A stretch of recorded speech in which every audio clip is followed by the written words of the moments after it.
Agro e Negócios, na 101 FM, com Cristiano Machado. Acordo de manhã cedinho com galo cantando em pleno alvorecer. Acendo no fogão braseiro pra coar café, ver o dia nascer. Arreio meu cavalo baio, ponho no embornal uma rapadura. E pra comer com charqueado também levo um litro de uma pinga pura.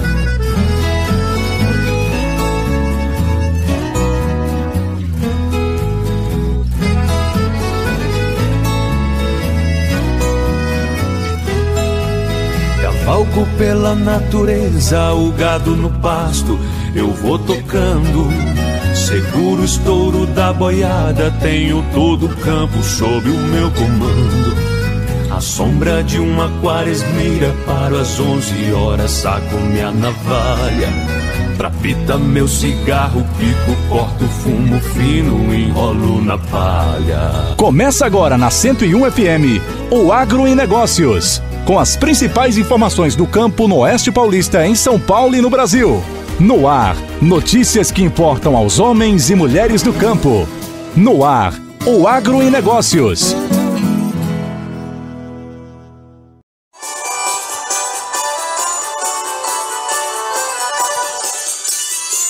Olá, produtor, produtora rural, empreendedores do campo e todos vocês ligados na 101 FM, a número 1 do seu rádio.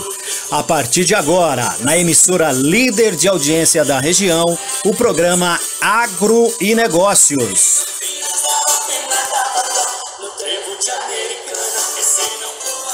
O Agro e Negócios, com a apresentação, produção Cristiano Machado, direção Bruno Maluli, trabalhos técnicos de Cleto Lourençon, com as principais informações do campo para vocês, ouvintes da número 1 do seu rádio.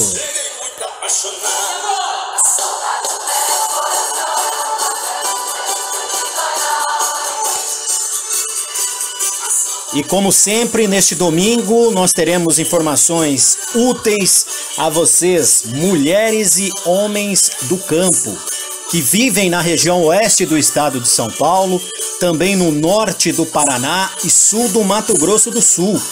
A 101 chega a 82 municípios para mais de 1,5 milhão de habitantes. E a vocês do Brasil e do mundo que acompanham o programa também pelas redes sociais, pelos canais interativos da 101 e também do www.norteagropecuario.com.br.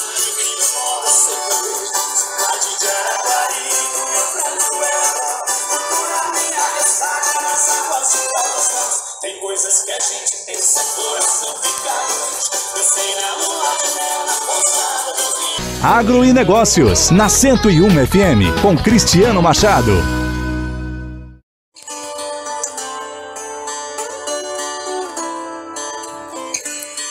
E na abertura do Agro e Negócios aqui na 101 FM, a número 1 do seu rádio, eu gostaria de fazer um agradecimento especial, mais uma vez, ao jornal O Imparcial. O jornal de maior credibilidade do interior paulista, um dos mais tradicionais veículos de comunicação do interior do Brasil, mais de 82 anos de tradição e de informação correta, informação útil a todos os cidadãos. Desde sexta-feira, o jornal O Imparcial publica a nossa coluna Oeste Agropecuário, uma coluna que traz informações do campo para as mulheres e homens que trabalham por este Brasil, pelo desenvolvimento do nosso país, e trabalham muito, com muitas adversidades. E o Oeste Agropecuário, a coluna relacionada ao agronegócio que o jornal O Imparcial publica desde sexta-feira, ela será semanal e também vai destacar muito aqui o conteúdo do nosso programa na 101 FM, o programa Agro e Negócios. Muito obrigado mesmo ao jornalista Sinomar Calmona, ele que dirige o jornal O Imparcial. Um agradecimento especial também a todos os colegas da redação e demais departamentos, aqueles que fazem o jornal O Imparcial resistir e seguir firme no propósito de informar bem aos seus leitores. E já na abertura do programa eu gostaria de trazer a participação do Sinomar Carmona, que vai falar um pouco sobre este assunto, a coluna Oeste Agropecuário no Jornal Imparcial, e também sobre o fato da 101 FM, a número 1 do seu rádio, abrir um espaço no seu horário nobre, domingo de manhã, para falar sobre agro e negócios, para falar sobre produção, para falar sobre os dramas dos produtores, aquilo que o produtor precisa para poder trabalhar e produzir mais e melhor. E também as informações sobre cotações, informações sobre eventos, enfim, tudo aquilo que é ligado ao campo é destaque aqui no Agro e Negócios na 101 FM. Sinomar, muito obrigado mais uma vez, um bom dia, e qual a mensagem que você nos apresenta neste momento na abertura do programa? Cristiano Machado é um grande jornalista, especialista em agronegócio e traz para Presidente Prudente um programa para o homem do campo. O Agro e Negócios vai ser um grande sucesso. Parabéns à Rádio Presidente Prudente. Ok, ouvimos o Sinomar Carmona, jornalista que dirige o jornal O Imparcial, diretor do jornal O Imparcial, o jornal de maior credibilidade, maior circulação regional. Grande abraço, Sinomar, muito obrigado mais uma vez pela abertura, pelo espaço, e estaremos sempre juntos aqui numa parceria de informações, troca de informações entre o jornal e também o programa Agro e Negócios na 101 FM, a número 1 do seu rádio.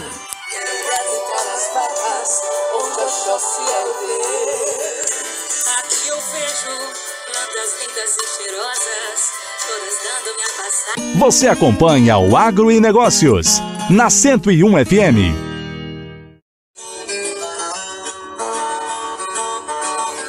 Dando sequência na abertura do programa, nesta abertura diferente, nós vamos também alterar aqui o roteiro do programa para começar com o bloco do noticiário nacional do programa Agro e Negócios aqui na 101 FM. São informações nacionais e internacionais, mas também úteis para todos nós aqui do oeste do estado de São Paulo.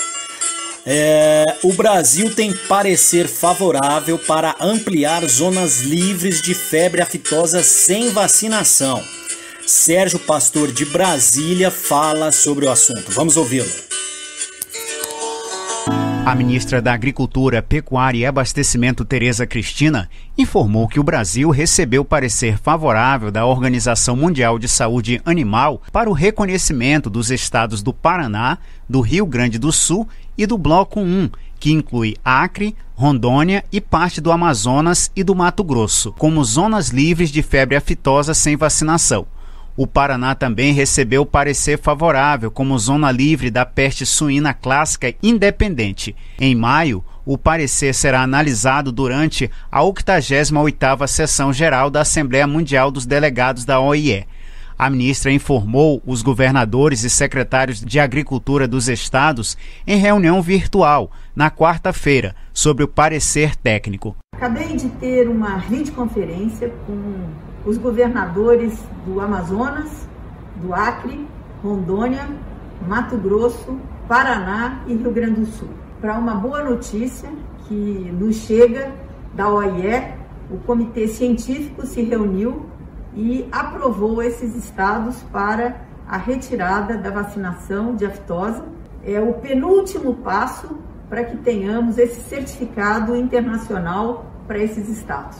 Em agosto de 2020, o Ministério da Agricultura, Pecuária e Abastecimento publicou a Instrução Normativa número 52, reconhecendo os 6 estados como zonas livres de febre aftosa sem vacinação. O reconhecimento nacional pelo MAPA é um dos passos para alcançar o reconhecimento internacional junto à Organização Mundial de Saúde Animal. Tereza Cristina disse que torce para que em maio tenha o resultado definitivo com o reconhecimento internacional dos 6 estados brasileiros como livre de febre aftosa sem vacinação. Agora é torcer para que em maio venha o resultado definitivo e realmente o reconhecimento internacional de que esses 6 estados estarão livres de aftosa sem vacinação. Para realizar a transição de status sanitário, os estados e regiões atenderam requisitos básicos, como aprimoramento dos serviços veterinários oficiais e implantação de programa estruturado para manter a condição de livre da doença, entre outros, alinhados com as diretrizes do Código Terrestre da OIE. O processo de transição de zonas livres de febre aftosa com vacinação para livres sem vacinação está previsto no Plano Estratégico do Programa Nacional de Vigilância para a Febre Aftosa, o PENEFA, conforme estabelecido pelo Sistema Unificado de Atenção à Sanidade Agropecuária, o SUASA. Para o Momento Agro, de Brasília, Sérgio Pastor.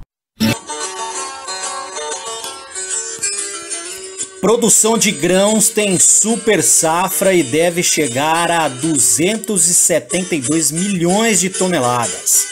A estimativa foi divulgada pela Conab nesta semana. Quem traz os detalhes é Renato Paiva. Mais uma super safra brasileira de grãos se consolida no campo, com um volume estimado de 272,3 milhões de toneladas e um crescimento total na produção de 6% em relação à temporada anterior. A colheita ganha impulso e deve ter um acréscimo de 4 milhões de toneladas em relação ao que foi estimado no mês passado. A informação é do 6º Levantamento de Grãos 2020/2021, divulgado nesta quinta-feira pela Companhia Nacional de Abastecimento, a Conab. O principal fator que contribuiu para a elevação foi o crescimento na área de plantio do milho segunda safra e também na produção da soja. O gerente de avaliação de safras da Conab, Maurício Lopes, dá os detalhes e aponta os principais números do estudo. Apesar do atraso no plantio de milho segunda safra, há uma previsão de crescimento de 5,4% na área semeada e uma produção de 82,8 milhões de toneladas. Considerando o milho primeira, segunda e terceira safras, a produção estimada é de 108 milhões de toneladas.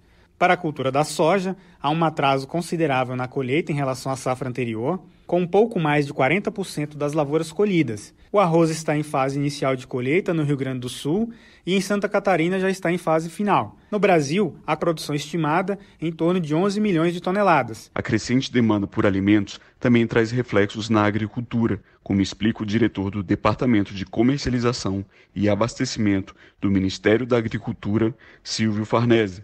Os números demonstram que há uma produção suficiente para atender a demanda interna e os compromissos de exportação. Naturalmente, ainda temos um pedaço de chão pela frente, considerando que há um atraso no plantio da safra de inverno, sobretudo de milho, mas os números são muito bons e acreditamos que com esses patamares nós teremos uma estabilidade nos preços. Tratando das projeções atuais em relação ao mercado internacional, o destaque é o algodão em pluma, que está com a quantidade de exportações 6,45% superior ao mesmo período no ano passado. O superintendente de gestão da oferta da companhia, Alan Silveira, comenta sobre o setor.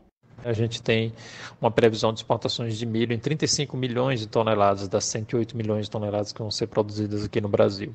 Para a soja, a gente espera um recorde de exportações com 86,1 milhões de toneladas, principalmente em função da demanda internacional que está bem aquecida, em função também do valor recorde para a safra desse ano, prevista agora no último levantamento de 135 milhões de toneladas. Então, isso favorece aí as exportações de soja também. Confira os detalhes sobre o 6º levantamento da safra brasileira de grãos no boletim divulgado no site da companhia em www.conab.gov.br. Para o Momento Agro, de Brasília, Renato Paiva.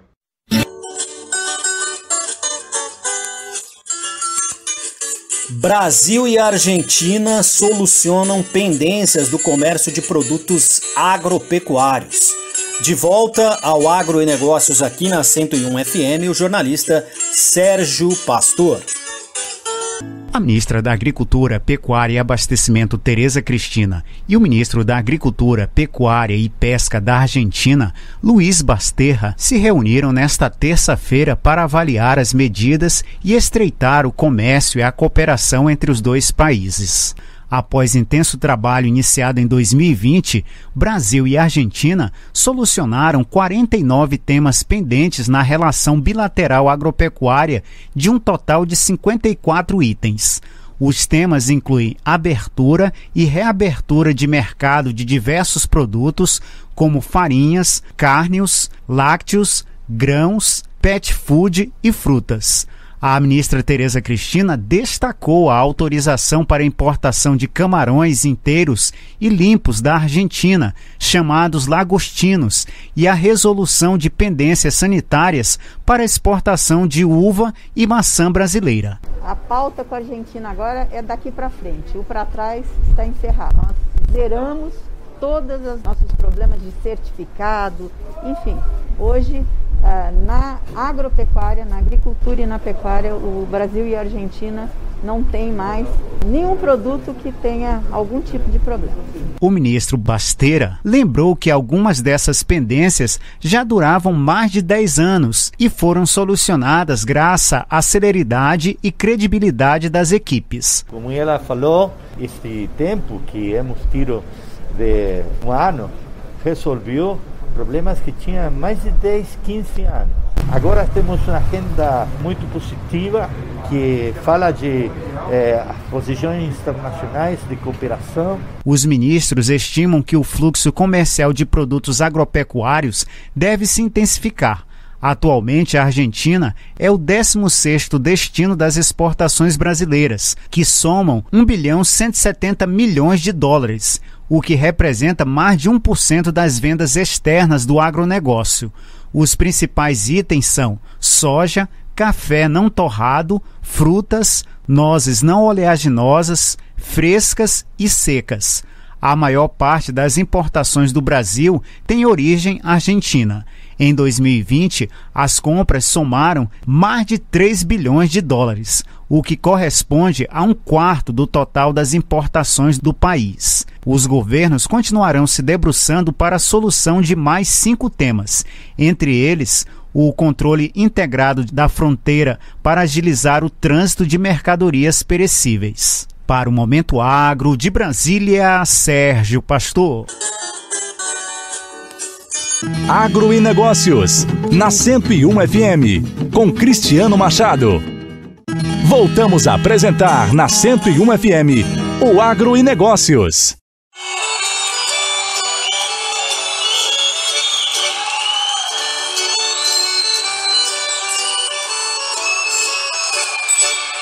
Vou fazer o meu ranchinho na beira do rio só pra me pescar.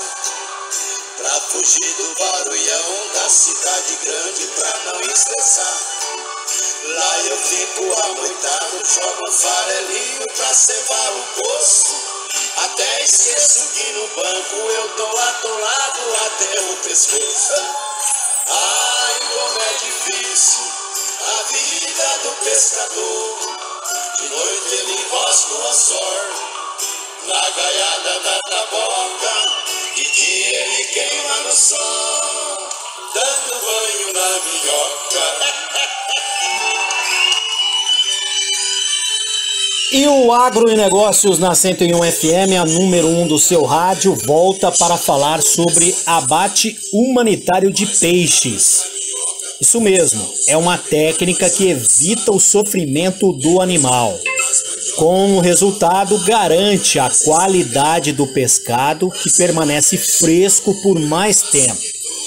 A pesquisadora Patrícia Costa Soares, ela explica como essa importante prática, que é mais utilizada por empresas de piscicultura, pode também ser adotada por piscicultores e pescadores que trabalham de forma artesanal. Este é um dos destaques do Agro e Negócios deste domingo. Nosso programa que é sempre aos domingos, às 7 da manhã, aqui na 101 FM, a número 1 do seu rádio. E para trazer as informações da pesquisadora Patrícia Costa Soares, eu chamo a colega jornalista Elisângela Santos. Ela que é da comunicação da Embrapa Pesca e Aquicultura, com sede em Palmas. E ela vai conduzir a entrevista com a pesquisadora sobre este tema. Vamos ouvir. O que seria o abate humanitário dos peixes? O abate humanitário dos peixes é aquele onde a gente pensa no bem-estar dos animais. Então, esse tipo de abate, ele é para ser o mais rápido possível, com menos dor possível. Quais são os tipos de abate humanitário que existem? Para peixes, a insensibilização e o abate humanitário, eles variam de acordo com a espécie. Por exemplo, o tambaqui. O tambaqui é realizado a despesca nos viveiros escavados ou em tanques redes e ele deve ficar o menor tempo possível entre a retirada da rede, a despesca e a sua insensibilização. Então, primeiro a gente realiza a insensibilização propriamente dita, que é a retirada da dor do animal, ou seja, ele ficará insensível ao abate em si. O abate é a hora que a gente mata o animal propriamente dito. Então, no caso do tambaqui, quando a gente retira ele, a gente pode utilizar a eletronarcose, que é a insensibilização por choque elétrico, ou a gente pode usar a concussão, que é a gente utiliza um objeto que não machuque a cabeça do animal. Você dá como se fosse uma pancada certeira na região do cérebro do animal e ele vai ficar insensível, atordoado. Além disso, a gente tem um método chamado de Ikejime. Ikejime, a gente utiliza um equipamento pérfuro cortante direto no cérebro do animal. Todos esses 3 métodos que eu falei, eles precisam de um método na sequência, que normalmente é utilizado a sangria, que é a secção de vasos que ficam próximos às brânquias do tambaqui. Então pode-se concluir que o abate humanitário é algo que é realizado principalmente pelas pisciculturas, né?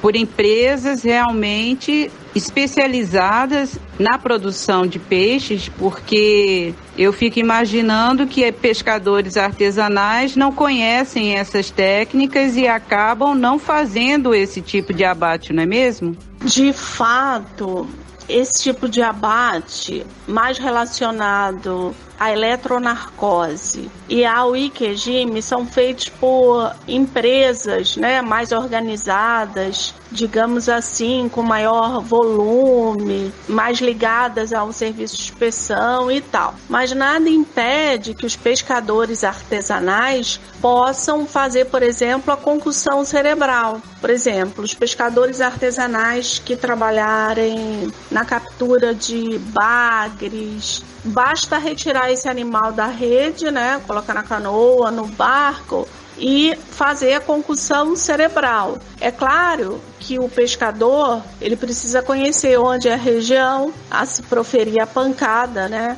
O instrumento que ele vai fazer isso, ele tem que ser liso, ele tem que ser pesado e a mão dele tem que ser firme bastante para ele proceder de forma certeira e não machucar o animal, não ferir, porque uma ferida aberta é uma via de contaminação para o animal. Além disso, na hora da venda, muitas pessoas podem até recusar, né, a compra desse animal, se ele for, no caso, vendido inteiro, porque ele está com essa ferida na cabeça. Mas tem sim jeito de se fazer um por um a concussão cerebral. Agora, uma coisa importante para falar é que a concussão cerebral ela já fica inviável se forem peixes muito pequenos, né? Aí não tem jeito, aí o ideal seria a eletronarcose, né? Que aí o pescador não teria como fazer. Como estamos percebendo, ouvinte, tanto o tamanho do produtor quanto o tamanho do peixe são determinantes para a escolha da técnica adequada.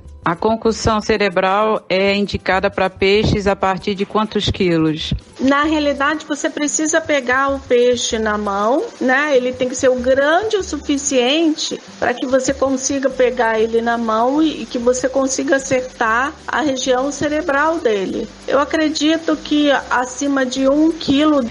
Alguns pescadores têm o hábito de dar pauladas, né, na cabeça do peixe. Mas, como você disse, existe toda uma técnica, né? Porque a ideia é que o peixe morra na primeira paulada, né? Isso, a ideia é que ele fique insensibilizado né, que ele perca os sentidos na primeira paulada. E aí depois vem o abate propriamente dito.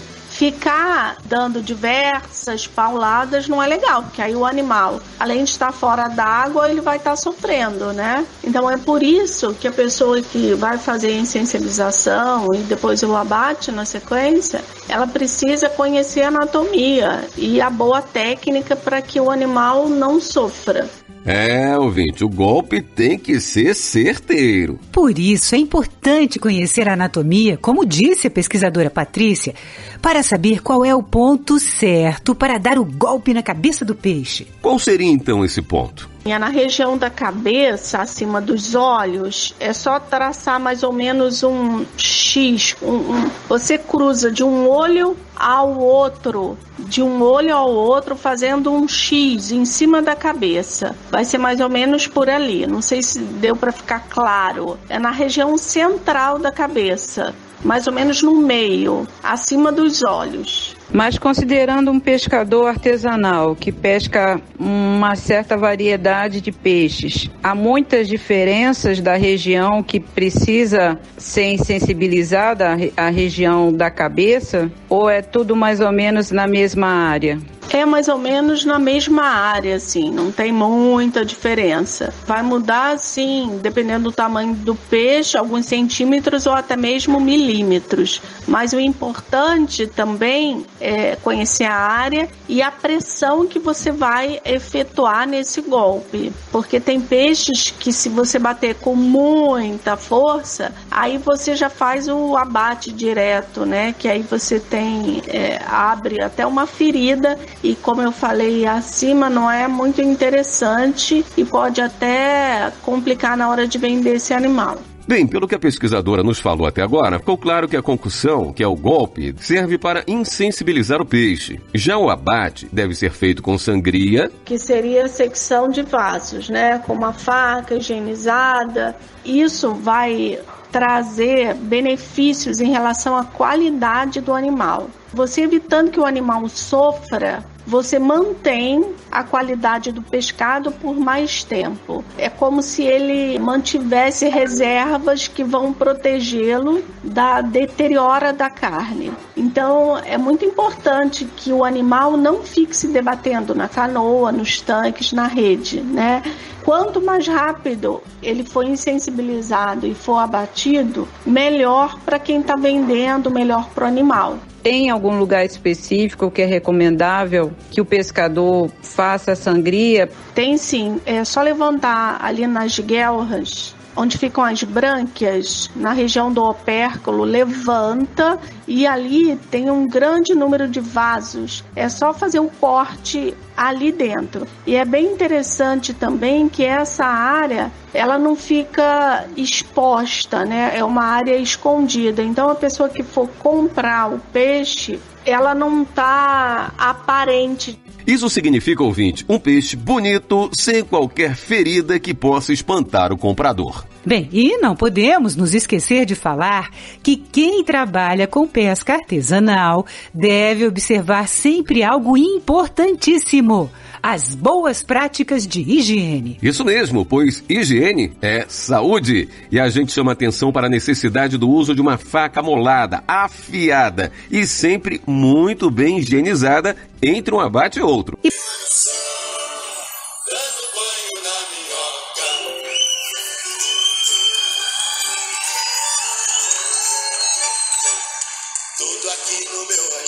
Agro e Negócios, na 101 FM, com Cristiano Machado. Voltamos a apresentar na 101 FM, o Agro e Negócios. E agora no Agro e Negócios na 101 FM, a número 1 do seu rádio, eu tenho a satisfação de conversar com o pesquisador, professor, o agrônomo Edemar Mouro, ele que é da Universidade do Oeste Paulista, UNOeste, profundo conhecedor do campo aqui da nossa região. E eu trago a participação aqui do professor Edemar para que ele comente alguns números que nós do Agro e Negócios obtivemos em um levantamento, uma pesquisa que fizemos a respeito de soja na região oeste de São Paulo e também do gado, o rebanho bovino aqui do nosso oeste do estado de São Paulo. Primeiramente, eu gostaria, professor, de desejar um bom dia ao senhor, agradecer muito a sua participação aqui no programa. Muito nos engrandece ter a sua companhia aqui no Agro e Negócios na 101 FM. Bom dia, professor. Bom dia, Cristiano e ouvintes do Agro e Negócios da 101 FM. É um grande prazer participar desse programa com vocês e poder contribuir com alguma informação sobre o nosso agronegócio. Todo o agradecimento é nosso, professor. Mais uma vez aí, obrigado por sua disponibilidade de tempo para comentar esses números que nós vamos trazer agora aqui no programa Agro e Negócios da 101 FM, a número 1 do seu rádio. Nós fizemos uma pesquisa sobre a produção de soja no Oeste Paulista.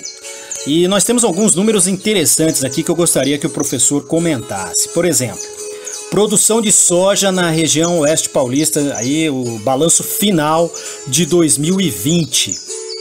Por EDR, ou seja, Escritório de Desenvolvimento Regional, nós temos aqui Presidente Prudente, em 2020, produziu em 60.400 hectares a soja, mais de 3.251.000 toneladas, ou seja, é um número realmente muito considerável.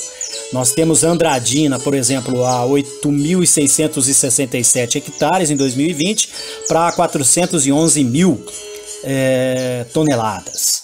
Dracena produziu em 2.580 hectares a quantidade de 113.000 toneladas de soja. E Presidente Venceslau foram 680.000 toneladas em 13.375 hectares de produção de soja. Nós temos aqui, por exemplo, a comparação com 2019. Presidente Prudente, só confirmando, Prudente, no ano passado, 2020, foram 60.400 hectares. Já em 2019, foram 56.900 hectares. Em termos de produção, em 2019, Prudente produziu, a região de Presidente Prudente, aqui do EDR, o Escritório de Desenvolvimento Regional, a produção foi de 2.350.000 toneladas. Só lembrando que em 2020 foram 3.251.000 toneladas. São números realmente consideráveis. Nós temos também dados aqui de 2018, nós temos dados de outros municípios aqui. Eu os convido para que cliquem no www.norteagropecuario.com.br. Eu vou repetir, www.norteagropecuario.com.br, e lá estarão todos esses números bem detalhados para que vocês possam acompanhar todas essas informações que estamos apresentando neste momento no programa Agro e Negócios. E quem vai comentar esses números da soja, primeiramente, é o professor Edemar Mouro, agrônomo da UNOeste, pesquisador e profundo conhecedor dos assuntos do campo aqui da nossa região. Professor, como o senhor analisa esses números do avanço da soja na região de Presidente Prudente? E o que isso implica de positivo para a região? E as consequências? Cristiano, eu analiso esses números de uma forma extremamente positiva, e é importante destacar que esse crescimento da soja, da área cultivada e também avanço em produtividade vem acontecendo desde 2011. A partir dessa data, a região oeste paulista vem num crescimento sólido da área cultivada. A expansão da cultura ela avança ano após ano. E a previsão dessa safra atual, 2020 e 2021, que em breve iniciaremos a colheita aqui na região, agora no mês de março, é uma previsão que nós tenhamos aí algo próximo a 90.000 hectares. Esse número representa quase 10% da área cultivada com a oleaginosa no estado de São Paulo. Então isso é muito significativo para a nossa região. e muito importante, porque isso implica em questões como maior circulação de dinheiro na região. Isso gera emprego no campo, na cidade, atrai investidores para a nossa região. A cadeia do agronegócio ela é muito forte, ela não fica restrita ao agronegócio, ela atrai investimentos no meio urbano, são mais pessoas vindo para a nossa região, movimentando a economia da região, da cidade de Prudente, principalmente, que é o seu polo, que é o centro do Oeste Paulista. Então isso faz uma movimentação muito grande na região, e muito significativo. Gera renda, emprego, movimenta a economia de uma forma muito sólida. Isso nós podemos observar, inclusive empresas, cooperativas se instalando na região aqui a partir de 2013 principalmente. Hoje, dentro de Prudente, nós temos 3 cooperativas focadas em insumos para a soja. Além disso, várias revendas que atuam na nossa região, que estão instaladas aqui e que vêm até de outras regiões próximas aqui a Prudente. Então é muito forte esse crescimento da soja, e ele veio para ficar e continuar. Hoje eu falo, com a tecnologia que nós estamos utilizando hoje, esse crescimento só continua e não regride mais. Então as consequências é uma mudança de cenário no meio agro. O uso da terra ele se torna mais intenso, melhora a fertilidade do solo, todos ganham. E nós precisamos avançar nessa melhoria do solo e agregar maior valor à produção agrícola. Nada contra outras atividades, mas o cultivo de soja é importantíssimo. E um dos aspectos disso é qualidade de vida, melhoria do solo, é mais renda para o produtor. E também eu destaco que a cultura da soja ela ocupa o solo aí por apenas 4 meses.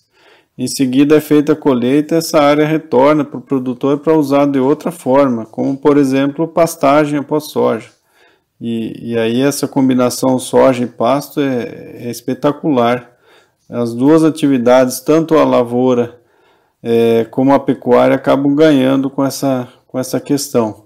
E nós chamamos isso de integração lavoura-pecuária. Então o dono, o proprietário que faz isso, ele só tende a ganhar e trazer e agregar benefícios em sua propriedade, produzindo mais, gerando mais receita de forma sustentável. Professor, tivemos uns números aí de crescimento consideráveis entre 2019 e 2020 em área e produção. Gostaria que o senhor fizesse uma análise sobre isso e também, isso pode tirar um pouco do espaço da pecuária, historicamente o principal ativo agrícola aqui do Oeste Paulista, professor? Eu vejo esse crescimento e aumento de produção de uma forma muito otimista e necessária. Nós precisamos aumentar a área cultivada e a produção de soja aqui na região, porque é necessário, porque precisamos reformar as pastagens degradadas, precisamos usar melhor esse solo. Isso não é uma tendência, essa redução aí, eu não diria nem redução, essa ocupação momentânea das pastagens com soja é uma tendência nacional. A área de integração lavoura-pecuária cresce no Brasil todo e não é diferente na nossa região. Nós temos muitas áreas com pasto degradado. E qual o papel da soja nesse processo? É recuperar essas áreas, essa pastagem, e a partir do momento que se faz a colheita da soja, como eu mencionei anteriormente, nós podemos implantar novamente a pastagem. E uma pastagem após soja, o vigor desse pasto ele é muito melhorado. Então nós produzimos um capim de maior qualidade. E detalhe, essa pastagem chega no momento de ser pastejada na época mais crítica do ano, que é o período que não chove mais. Então a partir do momento que essa pastagem for bem formada após a colheita da soja, nós teremos uma oferta de capim de qualidade durante a época mais crítica do ano. Essa é a grande vantagem de colocar soja no sistema, porque ela ocupa a área por um período muito curto e depois essa área retorna para a pecuária. Nós precisamos destacar, eu preciso destacar que a pecuária ela vai continuar sendo a atividade principal da nossa região. historicamente é a vocação do Oeste Paulista. Claro, já tentamos produzir diversas outras culturas, a própria expansão da cana-de-açúcar, ela não atingiu os níveis que nós imaginávamos lá atrás. Então, eu vejo hoje o caminho sustentável para a nossa região é integrar a agricultura com a pecuária, implantar a integração lavoura-pecuária, recuperar as áreas aí com a soja, e depois essas áreas retornam para a pecuária.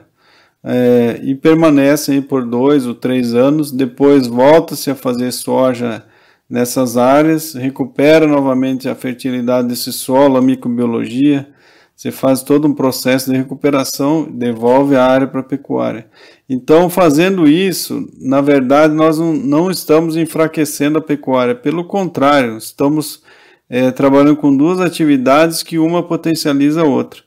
Então, esse é um caminho muito interessante e válido para essa região. Eu acredito fortemente que esse é o modelo de sistema de produção, esse é o modelo para o agronegócio aqui da região, fazer essa integração entre a agricultura e a pecuária.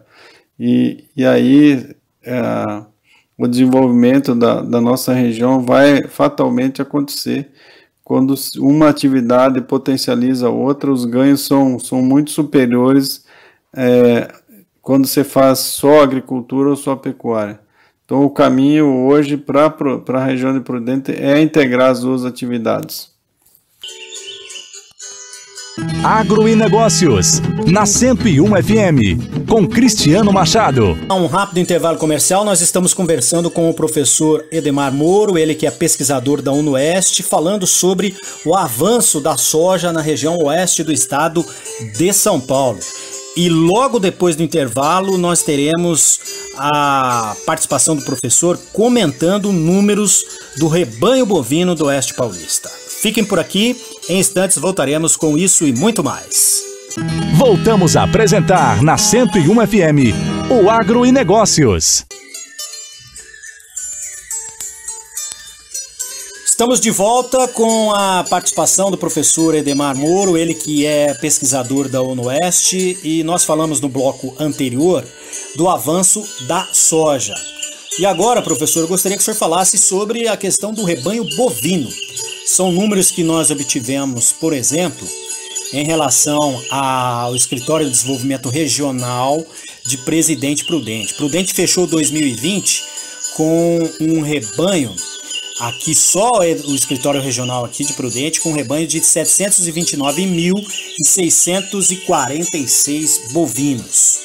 Em 2019, só o EDR foram 694.588. E no ano anterior, o 2018, foram 783.952 animais.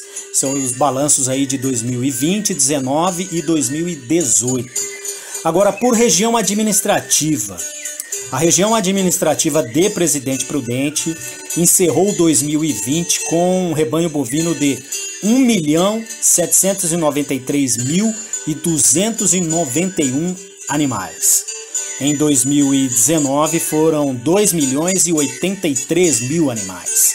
Já 2018, o resultado foi de 1.898.091 animais. Por EDR, que é o Escritório de Desenvolvimento Regional, 7% em 2020. Presidente Prudente ocupa o primeiro lugar junto com o presidente Epitácio, ambos com o mesmo percentual do total de animais no estado de São Paulo. Já em relação à região administrativa, a região administrativa de Presidente Prudente está em primeiro lugar, com 18% do total de bovinos no estado de São Paulo. E sobre esses números, nós ouvimos agora, vamos continuar a entrevista aqui com o professor Edemar Moro, ele que é pesquisador da UNOeste. Professor, qual a análise que o senhor faz do resultado do balanço do rebanho bovino na região administrativa de Presidente Prudente entre 2019 e 2020? A região é, de fato, referência na pecuária em nível estadual, não, professor?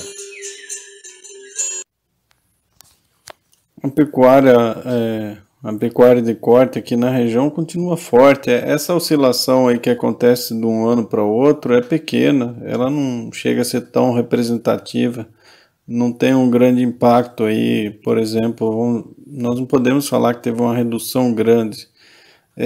E precisamos lembrar que nós estamos em épocas aí, em períodos de alta no preço da arroba, então isso estimula o abate de fêmeas e acaba reduzindo um pouco o rebanho, mas nada significativo, e os números não são alarmantes. A pecuária da nossa região continua sendo uma referência a nível estadual, é onde que pode se desenvolver ainda uma pecuária forte, porque a agricultura ela não está evoluindo na região, como eu mencionei para a soja, para substituir a pecuária. A agricultura com a soja ela vem para somar com a pecuária e integrar o sistema. E esse, eu volto a reforçar, esse é o caminho para a região oeste paulista.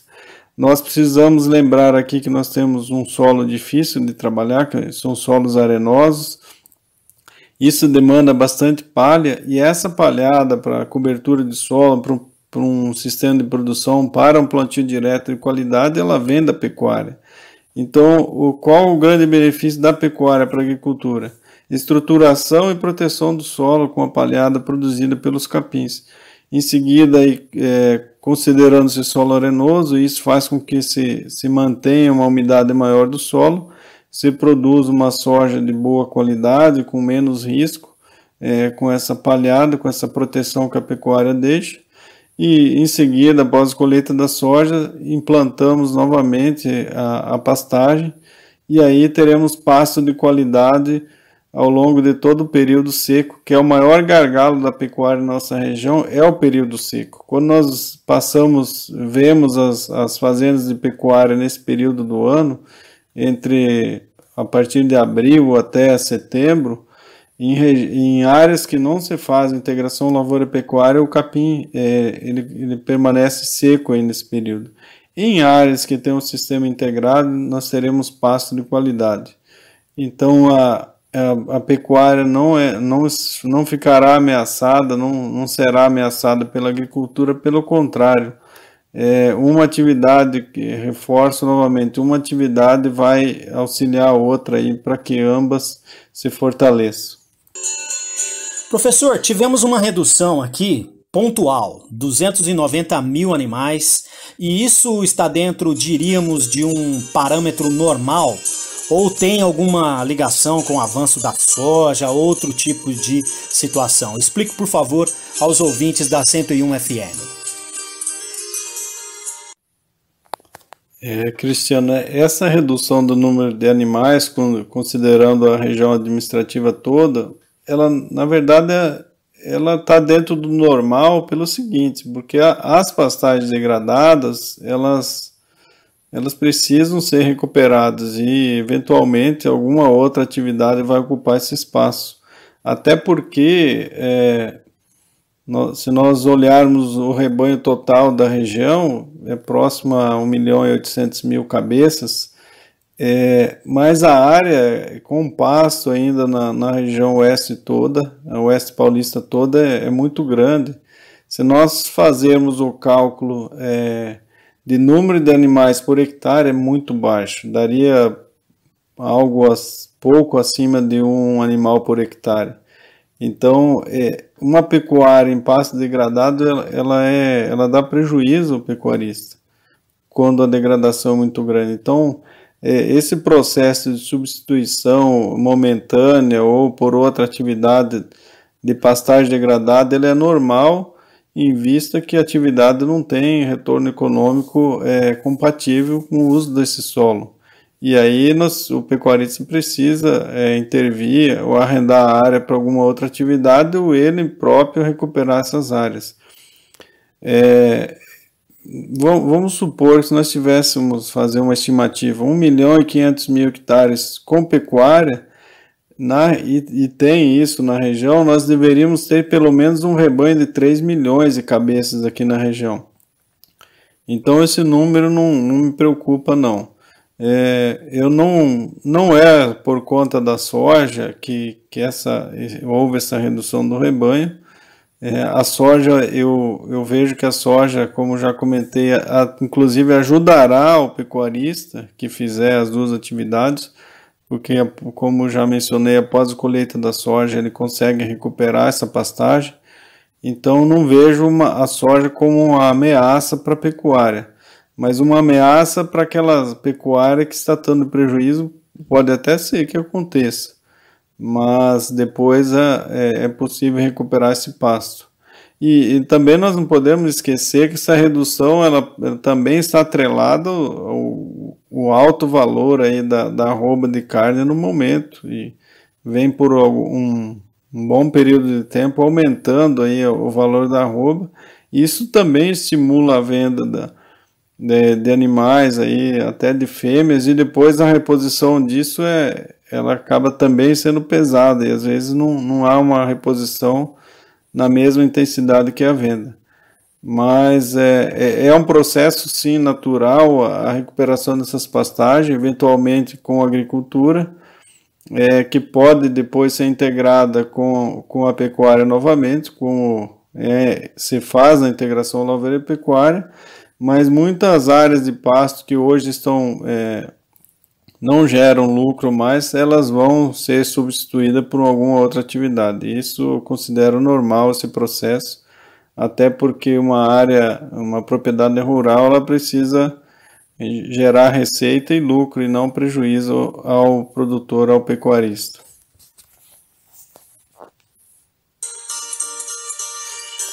Ok, professor, muito obrigado, mas muito obrigado mesmo pela verdadeira aula que o senhor nos deu aqui no programa Agro e Negócios na 101 FM, a número 1 do seu rádio. Realmente, análises pertinentes, importantíssimas e aprofundadas sobre os números da soja e do rebanho bovino no Oeste Paulista. Muito obrigado mais uma vez e um ótimo domingo aos senhores. As portas, os microfones aqui da 101 FM do Agro e Negócios estarão sempre abertos aqui para o senhor. Abraço, professor. Muito obrigado.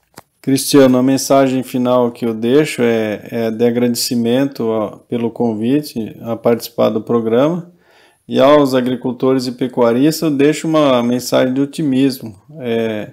A nossa região tem um potencial grande, me incomoda quando falam que a região Oeste Paulista é considerada uma das regiões mais pobres do estado de São Paulo.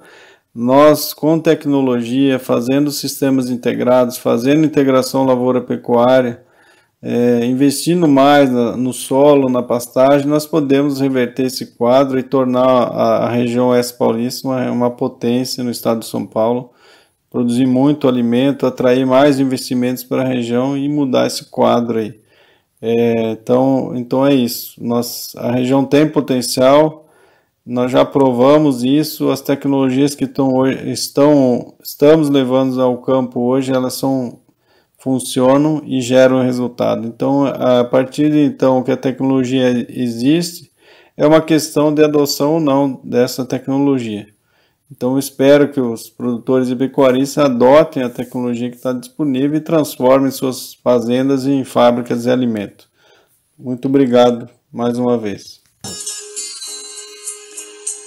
E confirmo, faço um convite a todos vocês que cliquem no www.norteagropecuario.com.br e confiram todos os detalhes desta informação aqui na 101, a número 1 do seu rádio.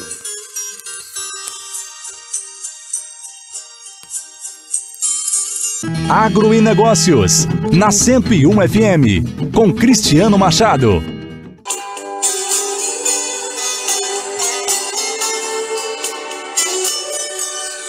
E com esta informação nós encerramos o programa Agro e Negócios neste domingo na 101 FM, a número 1 do seu rádio. O programa tem apresentação, produção Cristiano Machado, a direção é de Bruno Maluli, os trabalhos técnicos de Cleto Lourenção. Mais uma vez, muito obrigado pela audiência, pela companhia neste domingo aqui na número 1 do seu rádio.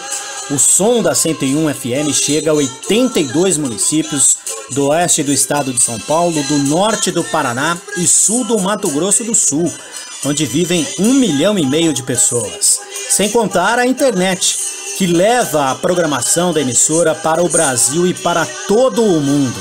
É um prazer, é um privilégio, um orgulho estar novamente aqui na 101 FM apresentando o programa Agro e Negócios, que volta no próximo domingo às 7 da manhã, com as principais informações do campo da nossa região, do Brasil e do mundo. Muito obrigado, um ótimo domingo a todos, uma excelente e abençoada semana e até a próxima!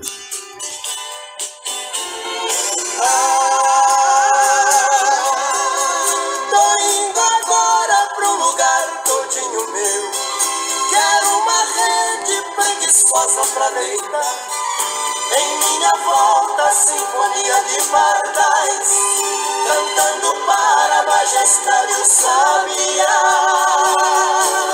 a majestade o sabiá.